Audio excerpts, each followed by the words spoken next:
This is a heavy partial shoulder raise. A great exercise if those shoulders are struggling to grow, and also a great way to target those shoulders in a lengthened position. You're going to want to choose a weight that's 1.5 times your weight that you would use for some regular lateral raises that you're able to take all the way to the top for about 12 reps. Right here, I am using 35-pound dumbbells, which is about 1.5 times my regular lateral raise weight, which is 22.5 pounds. You're also going to want to do these as a drop set. You're going to reach failure at 10 to 12 reps with those heavy partial raises. Then you're going to drop that weight to your regular weight for your lateral raises and do 3 to 5 more reps going all the way to the top.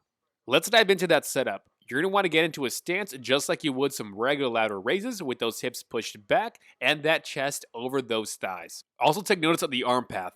I'm not coming directly out to my sides. You'll notice that the dumbbells are coming in front of my body and that elbow is where the seam of the shirt is, but my hands are in front of my torso. Those first 10 to 12 reps are going to be those heavy partial raises going halfway all the way to 3/4 of that way up.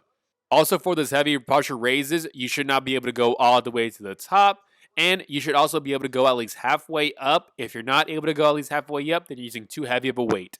To minimize use of the traps, as you're going up, imagine like you're trying to lengthen those arms and also push those dumbbells to the corners of the room.